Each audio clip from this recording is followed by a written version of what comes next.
खुशामदीद नाज़रीन, आप देख रहे हैं प्रोग्राम रियासत में हूँ शहजाद रज़ा। वज़ीर आज़म शहबाज शरीफ पाकिस्तान वापस तशरीफ़ ले आए हैं। उन्होंने अक़वाम मुत्तहिदा में न सिर्फ पाकिस्तान का बल्कि उम्मत मुस्लिमा का केस लड़ा, ख़ास तौर पर फ़लस्तीन का। इस वक्त जो गाज़ा में, लबनान में और मशरिक़ वस्ता की जो सूरत हाल है और इसराइल की जारियत की वजह से पैदा हुई है, उसको उन्होंने खुले अल्फाज में जो है वो अपना मौक़िफ़, पाकिस्तान का मौक़िफ़ बयान किया। उन्होंने दुनिया के सामने, बल्कि आप कह सकते हैं कि आलमी बरादरी के ज़मीर को झंझोड़ने की कोशिश की। और जब वो ये बात कर रहे थे तो मतलब एक बहुत बड़ी और कसीर तादाद में लोगों ने उनकी बात को सुना, अप्रिशिएट किया। और ख़ास तौर पे फ़लस्तीन और मशरिक़ वस्ता के जो हुक्मरान हैं, उन्होंने अपनी तकरीरों में ख़ास तौर पे ज़िक्र किया कि जिस तरीके से उन्होंने उस मतलब ख़ित्ते के लोगों का केस प्लीट किया।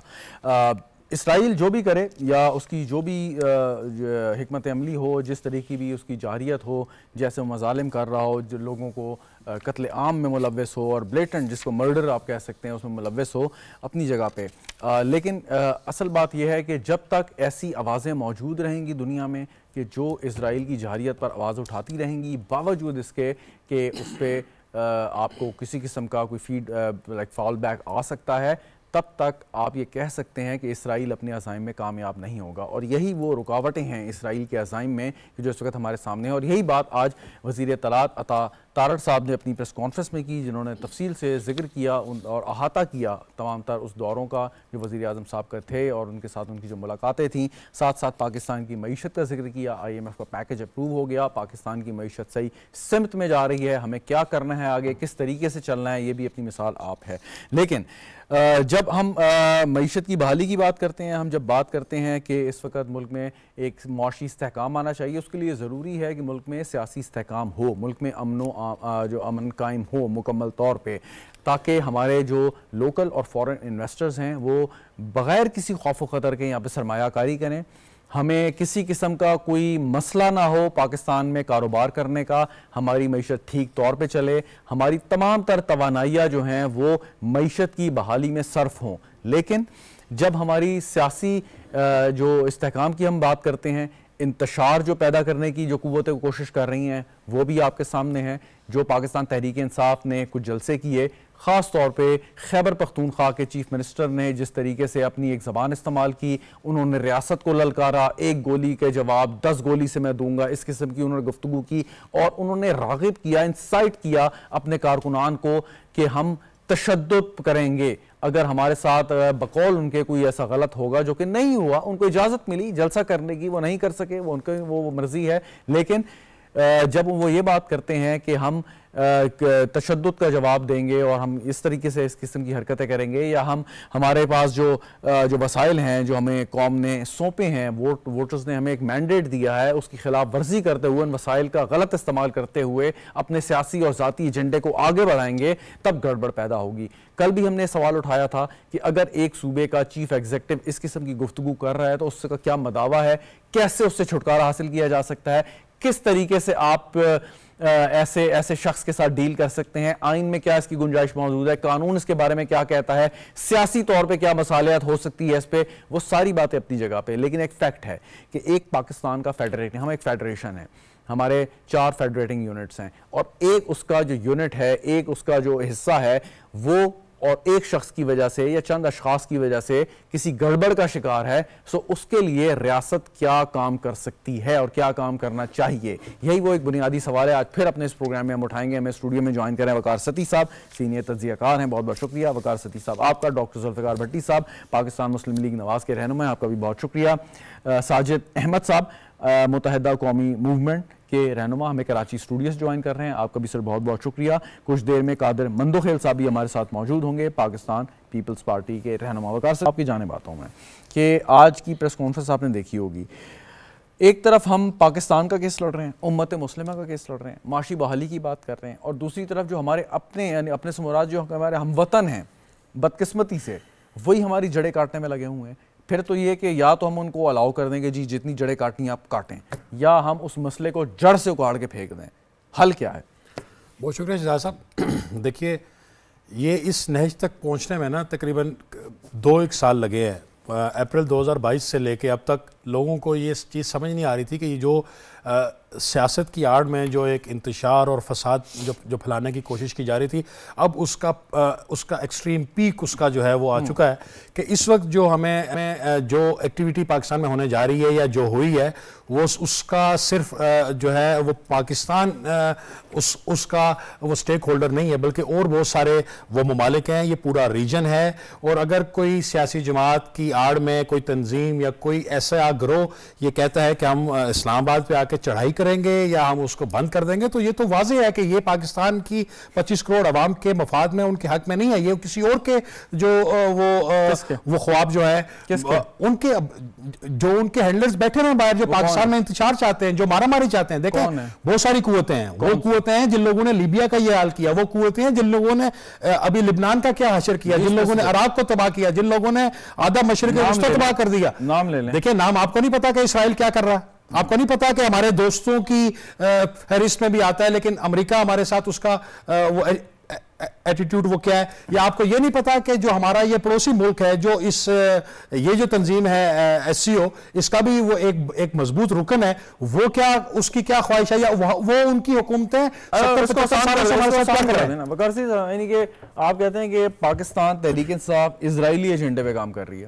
देखिए ये कोई ढकी छुपी बात नहीं है, उस पे ये जो उनकी अखबारात लिख रही हैं, जो उनके लोग कह रहे हैं, और जिस तरीके से पाकिस्तान के दाखिली मामलात में जो उनकी मुदाखलत है या उनका कंसर्न है, अब ये कोई ढकी छुपी बात नहीं है कि वो किसके सिंपैथाइजर्स है, वरना यहां पे सारी दुनिया में सारी नस्ल तबाह कर दी उसने। फलस्तीन में कभी अमेरिकन अवान नुमाइंदगान ने कभी कोई रेजोल्यूशन पेश की है? उनको क्या तकलीफ है हमारी, उनको क्या तकलीफ है पाकिस्तान की कि एक साबिक वज़ीर-ए-आज़म है, हमारा इंटरनल मामला, हम जो लॉ ऑफ लैंड के मुताबिक जो मर्जी करें, लेकिन वो कह रहे हैं कि नहीं 50 से ज्यादा लोग जो है वो उसके सिग्नेटरी हैं। इसकी कोई ना कोई वजह तो है ना जी। देखिए हम पहले PTI या जो उनके बानी है वो इसराइली एजेंट है?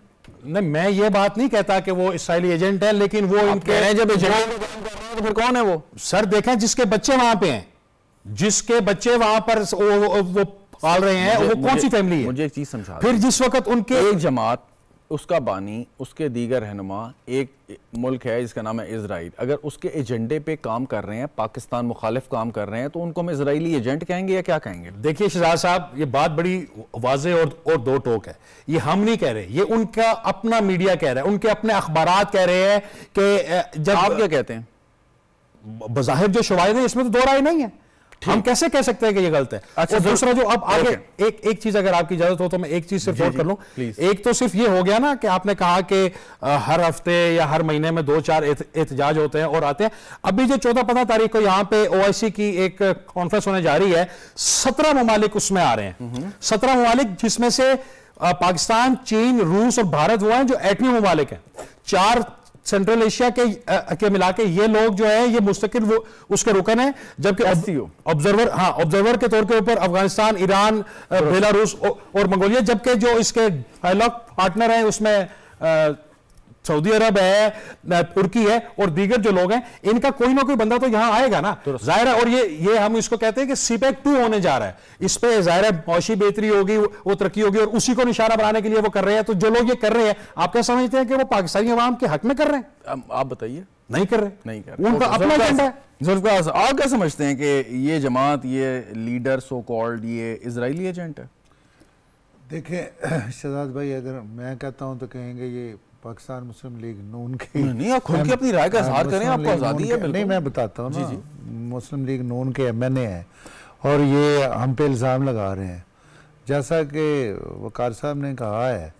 तो मैं समझता हूँ कि कोई इसमें ढकी छुपी बात ही नहीं है। क्या कि किस अंदाज से लोगों को मैं बताता हूँ ना, लोगों को गुमराह करके, लोगों को एक देखें ना, एंटी अमेरिकन झंडे पे, आपको पता है जब इनके खिलाफ वोट ऑफ नो कॉन्फिडेंस हुआ तो इन्होंने कहा कि नहीं, हम तो ये तो अमेरिका ने कराया, मिसाल है।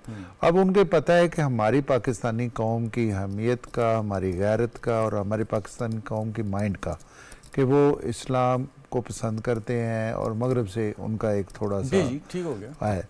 तो उन्होंने इस एजेंडे को इतना उजागर किया कि हमारे भोले लोग, हमारे ये देखें ना, हम हमारे लोग हैं। सवाल हमारे आप अपनी पूरी बात कीजिएगा, मैं बिल्कुल आपको मौका दूंगा, लेकिन मेरा सवाल है, मैं चाह रहा हूँ आप क्या समझते हैं अपने दिल से, as an individual, as a member of parliament, as a senior member of Pakistan Muslim League, जो कि हुक्मरान जमात है, कि ये जमात, ये लोग वाकई इसराइली एजेंट हैं या नहीं है? बिल्कुल जी, इसमें मैं कहता हूँ इसराइली एजेंट से भी आप आगे एक, अगर पाकिस्तान को खुदा न खास्ता ये पाकिस्तान को इंतशार और पाकिस्तान को एक एजेंट, ये एजेंट का ही किरदार हो रहा है ना, इसराइली एजेंट का किरदार हो रहा है कि देखें इसराइल ने जितनी मुस्लिम वर्ल्ड है, आप देख लें, पहले गजा में, फिर उन्होंने जो किया वो उस पर भी आते हैं, लेकिन अगर देखें एक उनका एक एजेंडा था इसराइली जारियत का। अब पाकिस्तान क्योंकि एक ऐसे कंट्री था जो हमारा एक इस्लामिक कंट्री भी है और जिसकी बुनियाद यानी मजहब के नाम पे हुई, अगर और फिर ये देखें हमारा एटॉमिक पावर भी हम है, तो इसको ही पूरा डिसइंटीग्रेट करने के लिए, इसको बिल्कुल ख़त्म करने के लिए, इसके टुकड़े करने के लिए ये एक इम्प्लांट हुआ है। ये जो देखें, ये इससे आप देखें कब से काम शुरू हुआ है, 92 से काम शुरू हुआ है इस पे। मैं सवाल कर लूं अगर आप इजाज़त दें, अगर आप समझते हैं वो इजरायली एजेंट हैं? बिल्कुल मैं समझता। एक इसराइली एजेंट के साथ जो कि पाकिस्तान में हो, पाकिस्तान की जड़ें खोखली कर रहा हो, उसके साथ क्या होना चाहिए? बिल्कुल इस पर मैं तो समझता हूँ कि बगावत का मुकदमा होना चाहिए। क्यों नहीं हुआ अभी तक? देखिए वो चीज़ें चल रही हैं, आपको पता ही है, एक वक्त में होगा। आप कन्विंस्ड हैं कि वो इसराइली एजेंट है, मुकदमा नहीं हुआ? नहीं, ऐसी बात नहीं है। जितने भी देखें, अभी उन्होंने फ़ौज के साथ क्या किया, अभी 9 मई वाला वाक़या आप देख लें, इस पर चीज़ें हो रही हैं। देखें, अब हम चाहते हैं कि लोग इन चीज़ों को रियलाइज़ करें। कौन लोग? जो उसके बरगलावे में लोग हैं, जो उसके फॉलोअर्स हैं। मुझे बताएं, अब हम इतने लोगों को, आप ये बताएं आप लोग क्या कर रहे हैं? तो हम तो बिल्कुल इसमें पूरा एक किरदार अदा हो रहा है, पूरी एक देखें उस जमात के अलावा तकरीबन आप देखें सारी आप पॉलिटिकल पार्टीज एक प्लेटफॉर्म पे काम कर रही हैं। और एक बंदे के बारे में आप कन्विंस हैं कि वो इसराइली एजेंट है और उसको इतनी छूट क्यों? नहीं, छूट कोई नहीं है उसको। इंशाअल्लाह ताला आप देखेंगे कि एक वक्त में पाकिस्तान सलामत रहने के लिए बना है और पाकिस्तान हमेशा सलामत और खुशहाल रहेगा। और ये जो लोग हैं, देखें, हम ये भी तजर्बा ऐसा नहीं करना चाहते जिससे पाकिस्तान को अंदरूनी तौर पे ख़तरात हों। हम इसको एक प्रूव करके, हम एक चीज़ को लोगों को रियलाइज़ करा के लोगों का एक माइंड तैयार करके बात करना चाहते हैं। बिल्कुल। साजिद अहमद साहब, आप से बेहतर, मतलब आपसे मुराद एमक्यूएम से बेहतर पाकिस्तान की सियासत को और रियासत के रमूज जो हैं उनको कौन समझ सकता है? और अब इस वक्त आप खुशकिस्मती से हुकूमत का हिस्सा भी हैं। इस वक्त जो ये सूरत हाल है, आज जिस तरीके से वज़ीर इत्तलात साहब ने भी खुल के जो है ना वो बात की, एक तरफ हम मुख्तलिफ महाज पर लड़ रहे हैं, मुआशी है, सिफारती है, हमारा जो सियासी महाज है, इसके अलावा जो हमारे मतलब मुख्तलिफ ममालिक के साथ ताल्लुकात हैं, फिर एक ये मसला जो है, अब इस मसले को अगर हम अंदरूनी इस किस्म के मसले को एक्सेप्ट करके, पहली बात है इसे तस्लीम करें कि वाकई ये मसला है, और फिर उसके बाद उसको हल करें। अगर ये हम हल नहीं कर सकेंगे और विद इन टाइम हल नहीं कर सकेंगे, फिर क्या होगा?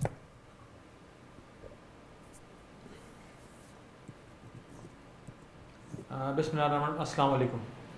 अच्छा देखिए, बिल्कुल इस वक्त पाकिस्तान के अंदर सियासी इंतशार है और जिन ममालिक में सियासी इंतशार होता है वो ममालिक माशी तौर पर स्टेबल नहीं हो सकते हैं, क्योंकि स्टेबल वो ममालिक होते हैं कि जहाँ पर सियासी स्टेबिलिटी हो और लोगों का फोकस, उनकी तवज्जो अपने कामों की जानिब हो, हुकूमत अपने काम कर रही हो जोश खरोशी के साथ। लेकिन जहाँ पर सियासी इंतशार होगा वहाँ पर इत्मीनान नहीं होता, और जहाँ इत्मीनान नहीं होगा जिन ममालिक के अंदर या जिस कंट्री, जिस सिटी के अंदर, तो वहाँ पर यकीनन तरक्की को लॉक लगेगा, आगे इंसान आगे प्रमोट नहीं हो सकता है, पॉलिटिकल जो पार्टीज़ हैं वो आगे प्रमोट अपना एजेंडा प्रमोट नहीं कर सकती हैं आगे, अगर हुकूमती जमातें हैं वो भी अपना एजेंडा वो आगे प्रमोट नहीं कर सकती हैं, ठीक है ना। अच्छा, इसके लिए ज़रूरी ये है कि स्टेबिलिटी, अब स्टेबिलिटी लाने के लिए हमें क्या करना क्या चाहिए? देखिए इसके लिए एक रास्ता होता है बातचीत का, कि आप बातचीत का रास्ता, हुकूमत का फ़र्ज़ ये होता है और उनके गोल्स टारगेट्स में चीज़ें शामिल होती हैं कि वो बातचीत के रास्ते को खोल के रखें। अच्छा, आज से पहले मुस्लिम लीग नून के भी रहनुमा जेलों में जा चुके हैं, पीपल्स पार्टी के रहनुमा भी जेलें काट चुके हैं, एमकेएम भी जेलें काट चुकी है, ठीक है ना। लेकिन अच्छा, एक सवाल, एक मिनट, आपने बात की साजिद साहब, आपने बात की कि बातचीत का रास्ता, नून लीग पर भी बातचीत का रास्ते की जब आप बात करते हैं, सवाल ये है बातचीत का रास्ता किससे आप करेंगे? अगर कोई शख्स, अगर आप समझते हैं, जुल्फ़िकार साहब समझते हैं, वकार सती साहब ने ये बात की कि वो नॉन इजरायली एजेंट है या उसकी तंजीम जो है वो किसी ऐसी पाकिस्तान दुश्मन बैरूनी कुव्वत के लिए काम कर रही है, बातचीत का रास्ता क्या है? आपने तो कानून के मुताबिक उन लोगों को पकड़ना है, सजाएं देनी है। मतलब अगर आप मुजरिमों से या मुल्जिमान से बातचीत करेंगे तो फिर तो ये पुलिस इन्वेस्टिगेशन, प्रोसिक्यूशन, अदालतें बंद कर दें, फिर तो बातचीत के रास्ते से हर चीज़, हर मसला हल कर लें आप, चाहे कोई कत्ल का मुजरिम हो या रियासत के बगावत का मुजरिम हो। अच्छा देखिए अच्छा शहजाद, इसका तयन भी कौन करेगा? अगर हुकूमत ये कहती है कि फ़लाँ लीडर या फ़लाँ पार्टी इसराइली एजेंट है, इससे तयन कौन करेगा? यकीनन पाकिस्तान में जो अदालतें हैं वो तयन करेंगी, पुलिस तयन करेगी, या जो इंट्रोगेट इदारे करते हैं किसी भी टेररिस्ट को या जिन पर शक व शुबात होते हैं जिस पार्टी पर, वो इंट्रोगेट करते हैं ना, तो उसका तयन वो करेंगे कि अगर कोई शख्स, कोई फ़र्द, कोई जमात इसराइली एजेंडे पे काम कर रही है या इंटरनेशनल ऐसे एजेंडे पे काम कर रही है कि जिससे पाकिस्तान को नुकसान हो, तो यकीनन उसका तयन फिर अदालतें बैठी हैं ना। हम तो पाकिस्तान के अंदर ये देख रहे हैं कि अदालतें तकसीम, आपकी जमात को, आपकी जमात से मुराद मुत्तहिदा कौमी मूवमेंट का, कोई एक आपकी जमात पे, आपके बानी पे ये इल्जामात लगे कि वो भारतीय एजेंडे पर काम कर रहे हैं, आपने क्या किया? आपने उनसे जान छुड़ा ली, आपने पाकिस्तान मुहिब्बे वतन होने का हक जो है वो अदा किया, आपने सबूत दिया कि पाकिस्तान के साथ आप उतने ही वफादार हैं कि जितना कोई और पाकिस्तानी हो सकता है। आपने एक अपने अच्छे कंडक्ट के साथ आप आगे बढ़े और आज मुत्तहिदा कौमी मूवमेंट का एक नाम है पाकिस्तान में, पाकिस्तान की सियासत में, पाकिस्तान की पार्लियामान में। अगर वहाँ से ये बात आ रही है कि उनके कोई रहनुमा या चंद रहनुमा या और लोग जो हैं वो इजरायली एजेंडे पर काम कर रहे हैं, आपके ख्याल में अपने तजर्बे की बुनियाद पर आप बताइए और उनको मशवरा दीजिए, जो वहाँ पर अगर चंद जो है वो जी शऊर लोग बैठे हैं, कि वो क्या करें? क्या वो ऐसे पाकिस्तान दुश्मन अनासर से जान छुड़ाएं या उनके हाथों में ये अर्गमाल बने रहें?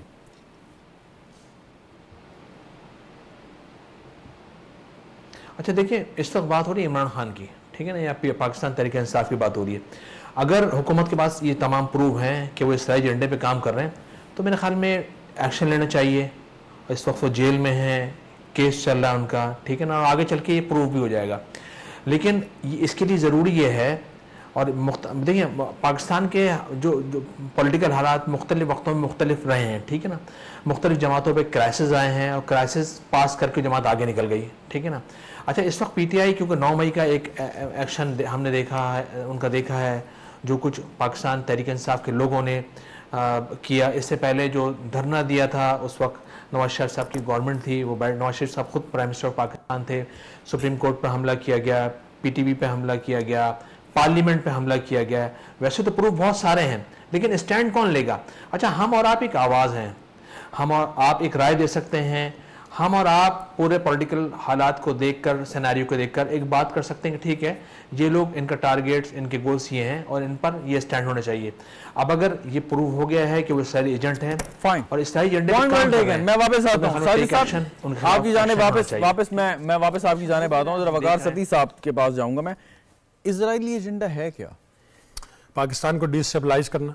कैसे? पाकिस्तान का एटमी असासा जो है उसको नुकसान पहुंचाना। एक मिनट आपको रोकता हूँ, कादिर मंदोखेल साहब ने भी ज्वाइन कर लिया, पाकिस्तान पीपल्स पार्टी के रहनुमा। बहुत बहुत शुक्रिया कादिर मंदोखेल साहब। वकार सती साहब अपनी बात मुकम्मल कर लें, फिर मैं आपकी जाने आता हूँ। वकार साहब, देखिए, हम पूरी मुस्लिम उम्मा में वाहिद मुल्क हैं जिसके पास हम एटमी कुव्वत हैं, और इसराइल को पाकिस्तान के अलावा किसी और मुस्लिम मुल्क से कोई ख़तरा नहीं है, और ये आज से नहीं है, ये डे फर्स्ट से है।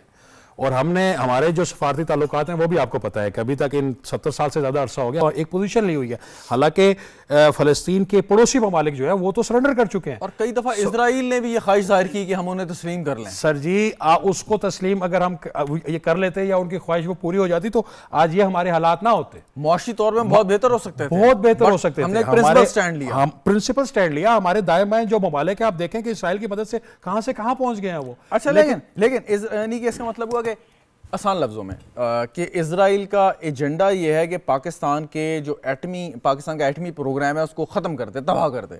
एग्जैक्टली। पाकिस्तान इस ताकत से और वाहिद उम्मत मुस्लिमा की जो एटमी ताकत है उससे महरूम हो जाए। एग्जैक्टली। ओके, तो इसका मतलब हुआ कि तहरीक इंसाफ या उनके जो सरकर्दा रहनुमा उनका भी यही एजेंडा है कि पाकिस्तान को एटमी जो पाकिस्तान का प्रोग्राम है उसको खत्म कर हो सकता है, सरेंडर कर दें। मैं बात कर लूं।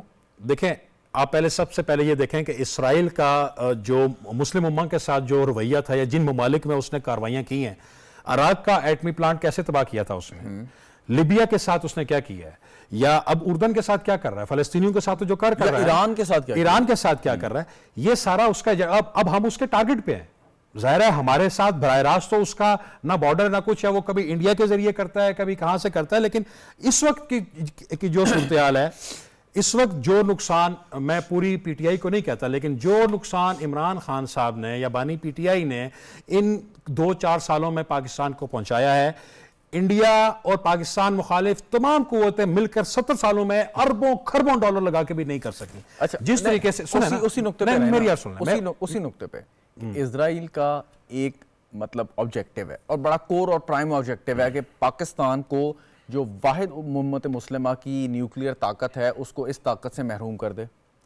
अगर पीटीआई और इमरान खान साहब उस इजराइल के एजेंट है उस कीमा पे काम कर रहे हैं तो उनका भी यही मकसद होगा कि पाकिस्तान को अपने न्यूक्लियर जो प्रोग्राम है उससे दस्तबरदार हो जाए, ख़त्म हो जाए, तबाह हो जाए, कुछ भी हो जाए। ऐसी बात है। मैं बार बार आपको मैं एक बात कह रहा हूं कि इसमें जो असल जो करैक्टर है वो एक ही है, बानी पीटीआई। बाकी जो साइड पे बहुत सारे लोग ऐसे हैं जो बड़े सेंसिबल हैं, जिनको आजकल वो भी जो है वो उनके टारगेट पे हैं या उनके निशान। मैं सिर्फ एक बात करता हूं कि जो ये स्लोगन लेकर आए थे ना कि गुर्बत है, महंगाई है, खा गए, ये चोर है, मैं ठीक हूं, बाकी सारे, इसका बैकग्राउंड है। मैं सिर्फ 2 मिनट आपके लूंगा। देखें 1 मिनट, इस वक्त इस सदी की सबसे बड़ी जो वो वेलफेयर वो रियासत थी ना, वो लिबिया की थी। सर इन 100 सालों में वो लिबिया वो रियासत थी जिसने अपने अवाम को हेल्थ मुफ्त दी, एजुकेशन मुफ्त दी, घर मुफ्त दिया, शादियां वो स्टेट वो करवाती थी। इसके अलावा सालाना जो तेल का मुनाफा होता था इक्वल डिस्ट्रीब्यूट हर बंदे के अकाउंट में होता था। इससे बड़ी वेलफेयर रियासत पूरे 100 सालों में नहीं आई कोई। उन्होंने आज क्या हालत है? आज यह है कि लिबिया में 4 ग्रोहों की हुकूमत है, लोग 2 वक्त की रोटी को मोहताज है। एग्जैक्टली वही फार्मूला हमारे लिए अप्लाई किया गया और जो नो बाई कराया गया वो सिर्फ इसलिए था कि आगे से जवाब आए और यहां खाना जगह शुरू हो। पाकिस्तान को भी एक और लिबिया बनाने की कोशिश थी। मैं वापस आता हूं आपकी जानिब। कादिर मंदोखेल साहब, अभी गुफ्तगू हो रही थी पाकिस्तान के न्यूक्लियर प्रोग्राम की और इजराइल के अज़ाइम के हवाले से। वज़ीर आज़म ने बड़ी एक मुदल्लल तकरीर की अक़वाम मुत्तहिदा में, आज वज़ीर इत्तलात ने भी उसका अहाता किया। पाकिस्तान पीपल्स पार्टी या पाकिस्तान पीपल्स पार्टी के जो बानी हैं उनको क्रेडिट जाता है कि उन्होंने पाकिस्तान के जो न्यूक्लियर प्रोग्राम है उसको शुरू करने में और उसको आगे ले जाने में उनका एक कुलीदी किरदार है, वरना बानियों में से वो हैं। अब अगर कोई ताकत किसी बैरूनी ताकत की ईमा पे ये हरकत करने की कोशिश करती है कि हमारा जो ये एक हमारा जो लाइफ लाइन है या जो हमारी एक आप समझ लीजिए कि एक तहफ़्फ़ुज़ है ऐसे ख़दशात के ख़िलाफ़, उसको ख़त्म करने की कोशिश करे, पाकिस्तान पीपल्स पार्टी का क्या मौक़िफ़ होगा? क्या हम तमहीद के उसी दायरे में रहेंगे, हम आएँ बाएँ शाएँ करते रहेंगे, या दो टोक मौक़िफ़ इख्तियार करके उन ताकतों को एक्सपोज करेंगे और फिर उनको कुचल के रख देंगे? कादिर साहब देखिए, मेरे ख्याल में ये खुशामदी वाली बातें, ये सारी बातें कम से कम मैं तो आदी नहीं हूँ। इसमें कोई शक नहीं है कि इजराइल के अखबार ने इमरान खान के बारे में, उनको सपोर्ट के बारे में, खुद मेयर जो था उसका लंदन का, उसके मुकाबले में एक मुसलमान मेयर के यहूदी को सपोर्ट कर रहे थे, जो कि उनके ये सारी बातें तो अपनी जगह पे, लेकिन हमारा अपना किरदार भी मशकूक है। मशकूक ये है, क्या ये असम्बली में आके कश्मीर को आज़ाद कराओ, इसराइल को बंद कराओ या लबनान पे हमले बंद करो, ये सारी बातें पुरानी हो गई है। एक तरफ तो हम अपने आप को कहता है इस्लामी एटमी मुल्क, दूसरी तरफ जो ना हम ईरान से एक गैस लाइन जो पीपल्स पार्टी के दौर में मुकम्मल हुआ और उसके आगे इंच नहीं बढ़ा सकी अमेरिका के डर से। ये जब तक अमेरिका का खौफ हमारे ऊपर है तो हम कर नहीं सकते। ये डायलॉग बाजी अक़वाम मुत्तहिदा में तकरीर, इनसे न तो कश्मीर आज़ाद होगा न फ़लस्तीन आज़ाद होगा। बात ये होता ना कि ये सारा इंडिया ने एड़ी चोटी का जोर लगाया आपको तहस नहस करने के लिए। इजराइल ने इसी तरह लगाया। हमने क्या किया?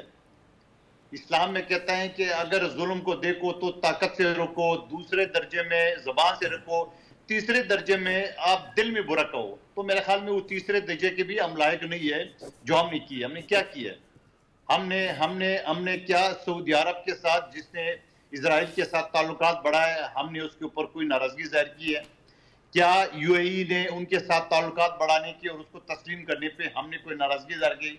क्योंकि हम खुद जो है ना उस पे लगे हुए। तो मैं ये कहूँगा कम से कम ये 57 ममालिक के एटमी ताकत, ये सारी बातें जो ना एक तरफ रखो। अच्छा, क्या करे आपके ख्याल में? सर आप मुझे फरमाइएगा, आप ये फरमा दीजिएगा कि इस सूरत हाल में कि पाकिस्तान ने अपने वज़ीर आज़म के ज़रिए आप अक़वाम आलम के सामने अपना एक मुकदमा रखा, इजराइल की बात की, फ़लस्तीन की बात की, आपके ख्याल में, आपकी जमात के ख्याल में पाकिस्तान की हुकूमत इससे ज़्यादा और क्या करे, क्या करना चाहिए?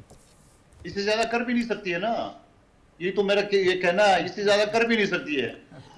क्या तुर्की के सदर ने जो बात की है इजराइल को हिटलर की तरह पकड़ के पूरी दुनिया मुकाबला करे, क्या पाकिस्तान इस तरह बात की है?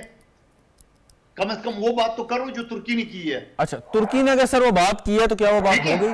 अब इसके अलावा तुर्की के अलावा जो ना नहीं, क्या वो हो गया? क्या वो हो गया आपके ख्याल में? आपके ख्याल में सर, आप सिर्फ एक सवाल है, बातों का गुजारिश सुनिएगा, मैं तो कम से कम माजी नहीं हूं। जी जी, गुजारिश सुनिएगा। अगर तुर्की ने ये बात की है या किसी और मुल्क ने ऐसी बात की है तो क्या वो बात मुकम्मल हो गई? क्या वो प्रैक्टिकल है आजकल के दौर में या नहीं है?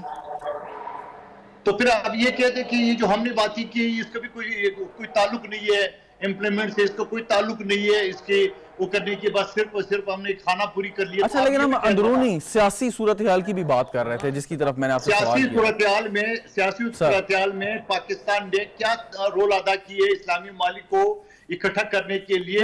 अपनी अंदरूनी रोल तो बता दें। जी जी, आपकी बात दुरुस्त है, आपकी बात दुरुस्त है कि इस्लामी ममालिक को इत्तेहाद उनका मुत्तहिद होना चाहिए अगर वो वाकई चाहते हैं। लेकिन मेरा सवाल ये था कि हमारी जो इस वक्त अंदरूनी सूरत हाल है, हमें मुख्तलिफ किस्म की साजिशों का सामना है, उसके लिए हमें बिल्कुल किसी किस्म का तमहीद बांधे बगैर, कोई ऐसी बात किए बगैर, लगी लिपटी कहे बगैर उन ताकतों को जो पाकिस्तान के खिलाफ काम कर रही हैं आइडेंटिफाई करना चाहिए पहले, और एक्सपोज करने के बाद सजा देनी चाहिए। क्या आप इस बात से मुत्तफिक होंगे?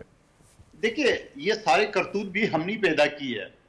क्या जनरल फेज गैंग जो पकड़ा गया, क्या उसको मंतकी अंजाम तक पहुंचाने के लिए सिवाय प्रेस रिलीज के आगे कोई कार्रवाई हुई है?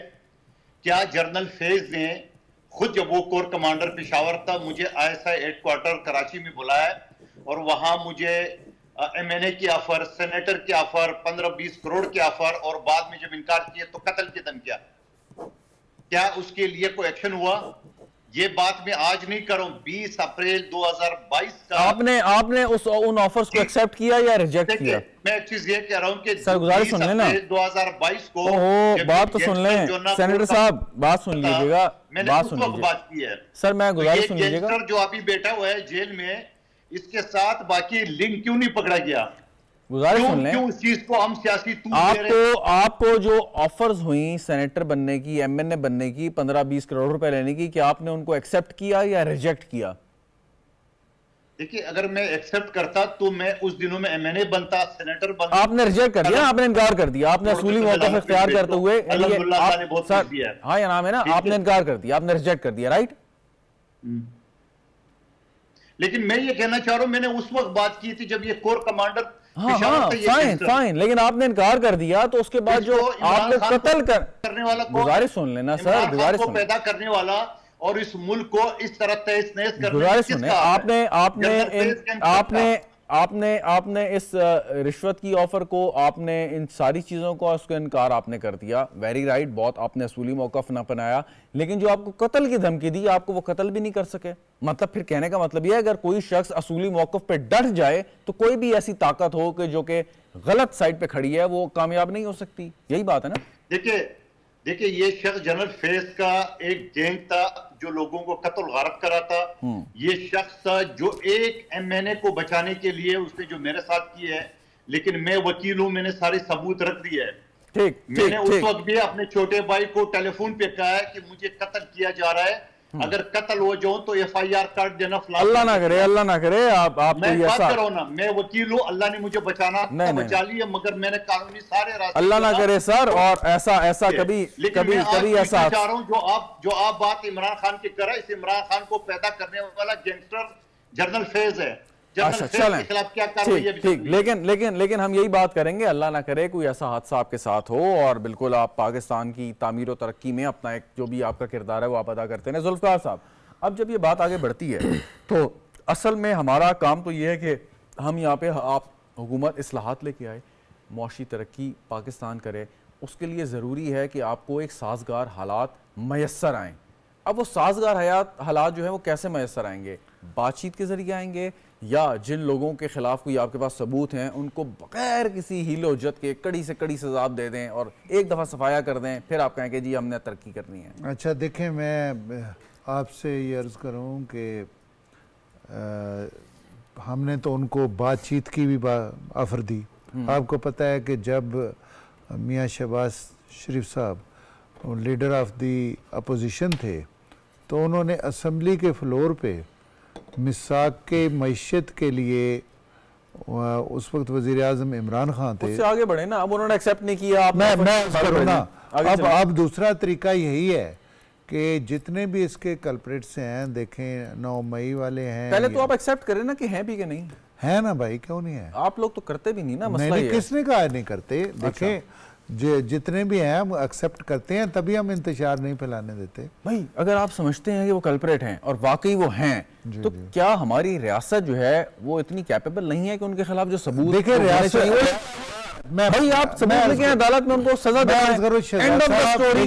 हम ये डिबेट क्यों कर रहे हैं? हम देखें, हमारे हुकूमत का काम है कि उनके दायरे अरेस्ट करें, उनको एक लीगल फोरम पे कोर्ट्स में पेश करें।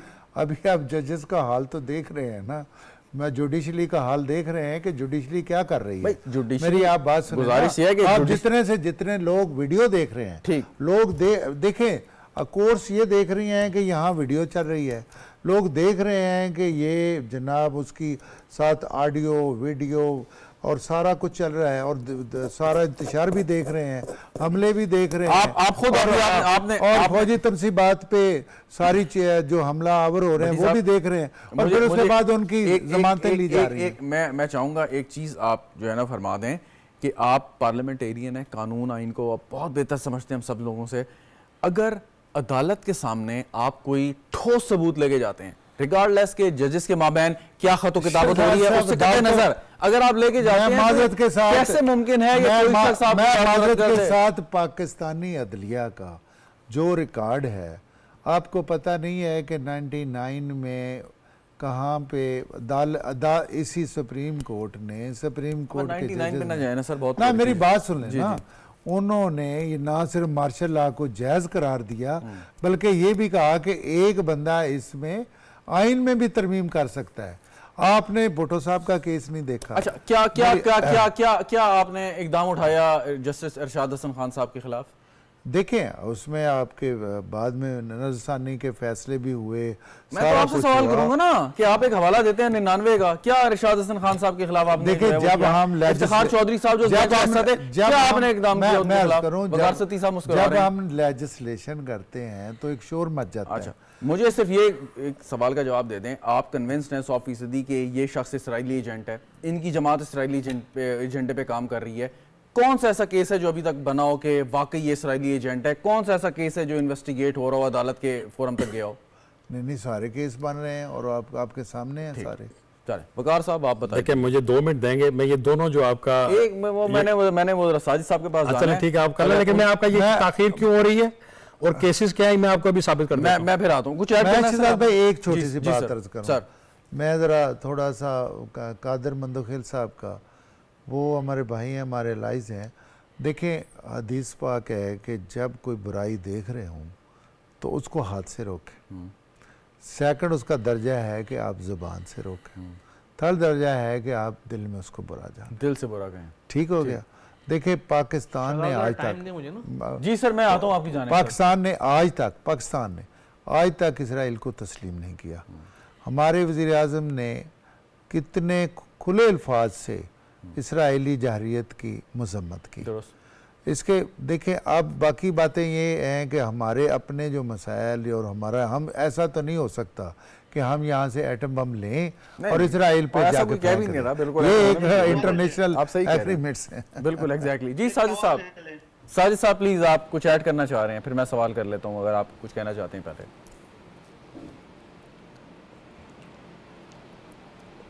जी अच्छा, देखें, एक तो ये तो वाज़ेह है ना कि भारत, इसराइल, अमेरिका, इनका टारगेट्स ये है कि वो पाकिस्तान को तबाह करना चाहते हैं। अच्छा, इसका अमली नमूना हमें नज़र भी आ रहा है, प्रूफ भी नज़र आ रहा है कि अफगानिस्तान में जो इस वक्त मामलात हैं, हालात ख़राब हैं, KPK के अंदर जो हालात ख़राब हैं, सही ना, और मुल्क के दीगर ममालिक में जो प्रॉक्सी वार हो रही है, इससे वाज़ेह है कि यकीनन हाथ और दिमाग उनका, पैसा उनका, लेकिन हाथ पाकिस्तान के अंदर मौजूद हैं। वो लोग इस्तेमाल होते हैं जो, अब वो कोई भी हो, पॉलिटिकल लोग हों या कि जराइम पेशा लोग हों, XYZ, ठीक है ना। अच्छा, लेकिन इनको कंट्रोल एक तरह से आप देखें, पाकिस्तान की अगर थोड़ी सी हिस्ट्री उठाएँ 8-10-12 साल की, तो एक ज़माने में TTP बहुत ज़्यादा एक्टिव थी, सवात में ऑपरेशन उस ज़माने में हुआ, पूरी पार्लियामेंट ने उस ऑपरेशन को सपोर्ट किया। सवात में ऑपरेशन हुआ उस ज़माने में, मेरे ख्याल में हुकूमत भी नून लीग की थी, उस वक्त मैं MNA था उस ज़माने में। स्वाद ऑपरेशन पीपल्स पार्टी के दौर में ना सर, 2008 ऑनवर्ड एक बाकायदा वहाँ पर करारदाद लाई गई और ऑपरेशन हुआ, ठीक है ना। अच्छा, देखिए, हर चीज़ को पाए तकमील तक पहुँचाने के लिए अगर आप समझते हैं कि कहीं बगावत हो रही है, कोई बागी बन रहा है, कोई मुल्क की जोग्राफियाई हदूद को या सरहद को नुकसान पहुँचाना चाह रहा है, तो उसके लिए कंसेंसस ज़रूरी है। मिसाल के तौर पर पाकिस्तान की तारीख में अक्सर व बेशतर जॉइंट पार्लियामेंट्री सेशन होता है, उसमें खुद हमें ब्रीफिंग मिली एक ज़माने में, उसमें एक मीडिया के लोग नहीं होते हैं और उसमें बंद कमरे के अंदर बहुत सारी बातें होती हैं, और एक ज़माने में हमने ली भी हैं, सेशन तमाम अटेंड भी किए हैं। अच्छा, उसमें तमाम पॉलिसीज़ बनती थी कि भाई ये लोग हैं, ये इनका ये किरदार है और ये मुस्तकबिल में ये कुछ करना चाहते हैं, ठीक है ना। अगर ये MQM पाकिस्तान का मौक़िफ़ इस चीज़ पे क्लियर है बिल्कुल कि MQM पाकिस्तान उन तमाम लोगों के अगेंस्ट है, उन तमाम पार्टीज के अगेंस्ट है जो कि इसराइली, भारतीय या अमेरिकन एजेंडे पे चल रहे हैं, ठीक है ना। अच्छा, अब हुकूमत का काम ये है, MQM अगेंस्ट है, बहुत बड़ी जिम्मेदारी है, MQM अगेंस्ट है, लेकिन MQM को हम एक क्रेडिट देते हैं कि MQM जो है वो खुल के बगैर किसी हीलो हुज्जत के, बगैर किसी मतलब तमहीद के, बगैर किसी मतलब कंडीशन के या हिचकिचाहट के MQM खुल के बात कर सकती है, आइडेंटिफाई कर सकती है। अगर आप भारतीय और इजरायली एजेंट्स के खिलाफ हैं, बहुत अच्छी बात है, आप खिलाफ हैं, खिलाफ हैं, लेकिन वो कौन लोग हैं, उनको आइडेंटिफाई तो कर दें। अगर बाकी कोई नहीं कर रहा तो मतलब MQM कर दे। सवाल ये है, आप कर दें आज। अच्छा, देखिए, मिसाल के तौर पर अभी देखें, अब अली अमीन गंडापुर को हम देख रहे हैं, उनकी सूरत हाल देख रहे हैं, जो KPK में जो जिस तरह से उनका एक्ट नजर आ रहा है हमें, और इस वक्त KPK में जो बांध रहे ना, मैं तो MQM से एक्सपेक्ट करता हूं कि MQM तमहीद नहीं बांधेगी, MQM स्ट्रेट आंसर देगी, वो KPK के हालात को बेहतर करें, फिर आगे जाएं। MQM का जो कंडक्ट है, MQM का जो स्ट्रक्चर है, आपकी जो बोल्डनेस है, सियासी तौर पे आप जो है वो कोई भी बात नहीं करते अदर देन द बुक, बिल्कुल आप असूली बात करते हैं। तो मैं तो एक्सपेक्ट करूंगा कि तमहीद ना बांधें, अली अमीन गंडापुर साहब जो करते हैं करने दें। आपसे मैं चाहता हूं एक्सपोज करें लोगों को।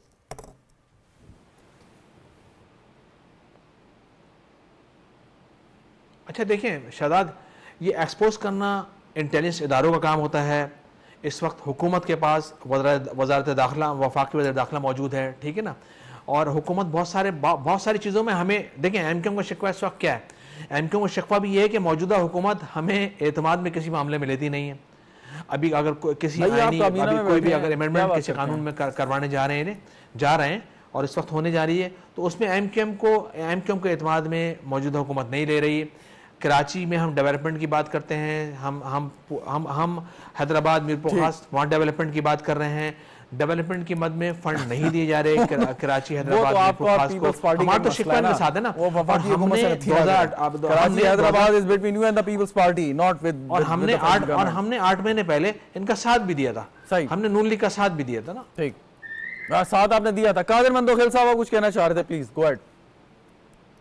अच्छा, एक तो मैं नून लीग के साथी से यह सवाल करना चाह रहा था मुख्तसर के, आपने सिवाय अक़वाम मुत्तहिदा में तकरीर करने का आपने सफारती तौर पे इजराइल को रोकने के लिए कौन से इस्लामी मुल्क से रब्ता किए है कि खुदा का वास्ता यहाँ पे लाखों लोग जो ना वो कत्ल करके शहीद गए, क्या इकदार किए? कुछ नहीं। नंबर एक बात। दूसरा सवाल मेरे एमक्यूएम के दोस्त है, मुझे नजर नहीं आ रहा है कि कौन से साथी है। मैं तो सिर्फ सवाल उठा रहा हूं। साजिद अहमद साहब मौजूद हैं एमक्यूएम से हमारे साथ। साजिद अहमद साहब, साजिद साहब से मैं एक सवाल कर रहा हूँ, मैं अपने तरफ से नहीं कर रहा हूँ, मैं बीच में रखो। मौजूदा एमक्यूएम का जो कन्वीनर है खालिद मकबूल सिद्दीकी साहब, और उसका सीनियर कन्वीनर जो है ना वो है मुस्तफ़ा कमाल साहब।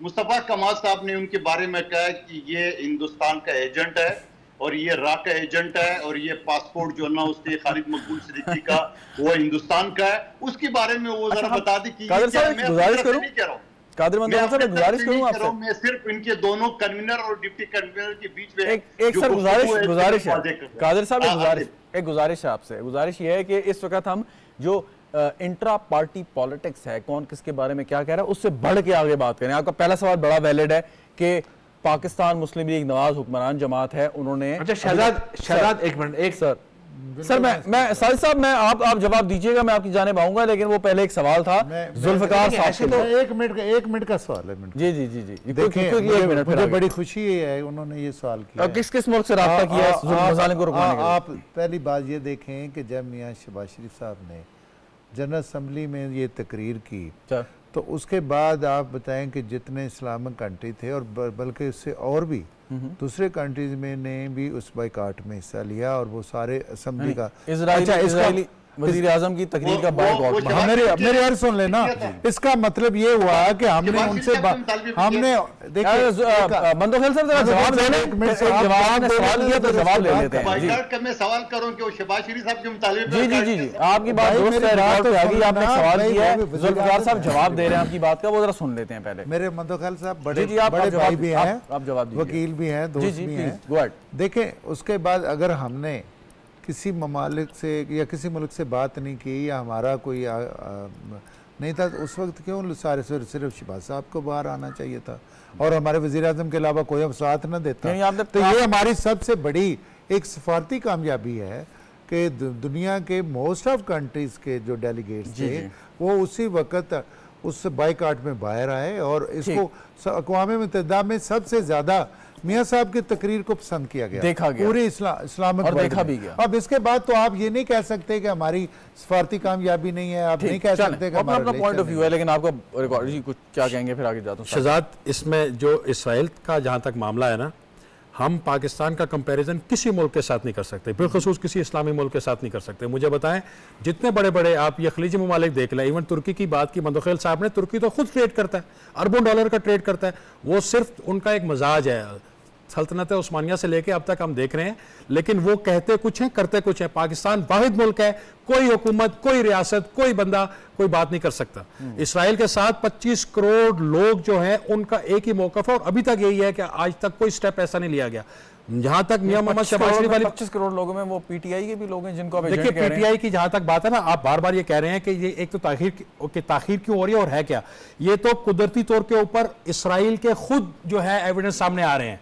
अमेरिकन जो इसके वो हमदर्द हैं वो खुद सामने आ रहे हैं, और वो खुद कह रहे हैं, और ये बात मैं नहीं कर रहा, एक मिनट सुने, ये बात मैं नहीं कर रहा। रियासत पाकिस्तान का सरबराह इस वक्त है आसिफ अली जरदारी साहब, ये उनका अल्फाज है कि जितने सोशल मीडिया पे गंद है या कल्ट है या फितना है, ये सारा जो है जुमाइमा खान वो पे उसका पैसा लग रहा है, और वो कौन है? वो आपकी और मेरी तो कोई रिश्तेदार नहीं थी। अच्छा, वो किसकी रिश्तेदार थी? वो जातियात नहीं, जातियात नहीं है, वो लॉबिंग फर्मों को पैसे दे रही हैं, लाखों डॉलर ले रही हैं पाकिस्तान में इंतशार फैलाने के लिए, तो उसका ताल्लुक किसके साथ है?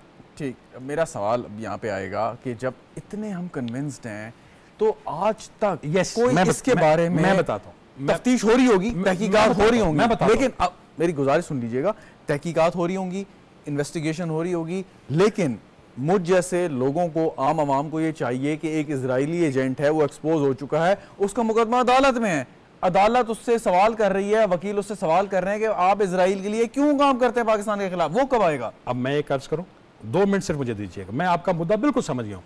देखिए, हम तो करते हैं ना कि एकदम से आया बंदे को पकड़ा और कर दिया, ऐसा नहीं है। ये इसी तरीके के काम और भी बहुत सारे मुल्कों में हुए थे। ये ऐसा नहीं है कि हुकूमत या रियासत जो है वो आंखें बंद करके बैठे हैं। आज जो पोजीशन है बानी पीटीआई की, आज से 2 साल पहले नहीं थी, आज वो एक्सपोज हुआ है। आज पाकिस्तान का बच्चा बच्चा जानता है कि असल मकासद क्या थे। आज से 2 साल पहले आप ये कह सकते थे या आप वो इल्जाम लगा सकते थे? इसके अलावा जो उनके नीचे लोग थे, जो सारे हैं, वो आहिस्ता आहिस्ता सारे पकड़े गए हैं, वो सारे जा रहे हैं। और जो जिक्र मंदोखेल साहब ने किया ना एक आला अस्करी शख्सियत का, कि वो उसने ये किया, पाकिस्तान की तारीख में पहली दफा हुआ है जनाब कि वो शख्सियत अभी जो है अपने एक वो किए का हिसाब दे रही है। इससे पहले कभी ऐसा हुआ है?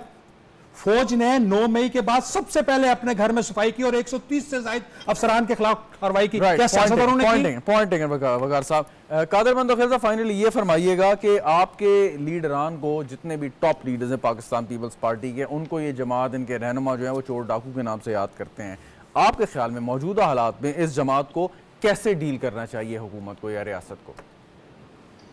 देखिए, जिस तरह से वो धमकियां दे रहे रियासत को या वज़ीर आला खैबर पख्तूनख्वा पंजाब को या पठानों का नाम इस्तेमाल करके, कबाइलों का नाम इस्तेमाल करके, मैं कहता हूं कि ये शख्स मिला हुआ एस्टेब्लिशमेंट के साथ, जहां 22 अगस्त की रात को इमरान खान के साथ उनकी बातचीत हो गई है और फिर इसी वजह से वो लाहौर वाले जलसे में नहीं पहुंच सकता। कॉमन सेंस की बात है, 3 बजे जलसा लाहौर में शुरू होता है और मौसूफ जो ना वो 12 बजे पिशावर से रवाना होता है। आप गंडापुर साहब की बात कर रहे हैं, गंडापुर साहब की शायद आप बात कर रहे हैं। जी। उसके बाद फिर इमरान खान साहब ने कहा कि इस्टेब्लिशमेंट ने हमें धोखा दिया है। इसका मतलब इस्टेब्लिशमेंट के साथ वो राब्ते में। और फिर आज जो गंडापुर भी दोबारा ये जो इनकलाब के नारे लगा रहा है, ये सिर्फ पश्तूनों को, आपके ख्याल में गंडापुर इनकलाब ला सकते हैं? गंडापुर साहब इनकलाब ला सकते हैं आपके ख्याल में? आप क्या कहेंगे, आपका तजर्बा क्या कहता है? मैं आपको बताऊं, सिवाय अपनी कायद को खुश करने के लिए ये सुल्तान राई मौला जट वाली डायलॉग है, ये कुछ भी नहीं कर सकते। दो प्रोग्राम आपके सामने है। लाहौर वाले जलसे में वो पहुंच न सका, पिंडी वाले जलसे में वो आधे रास्ते से भाग गया, तो कौन सा इनकलाब है? पूरा सरकारी मशीनरी, उसके साथ असला बरदार क्लाशोगोप और गाड़ियां सब मौजूद, उसके बावजूद आधे रास्ते से वो भाग गए। बिल्कुल, तो सिर्फ ये आई वॉश है, नजर का धोखा है, आवाम को बेवकूफ बनाने की कोशिश है, जहां तक मैं आपकी बात समझाऊं। बहुत बहुत शुक्रिया आपका कादिर मंदोखेल साहब, डॉक्टर जुल्फिकार भट्टी साहब, वकार सती साहब, साजिद अहमद साहब हमारे साथ मौजूद थे। नाज़रीन, प्रोग्राम देखने का आपका भी शुक्रिया। इजाजत, खुदा हाफिज़।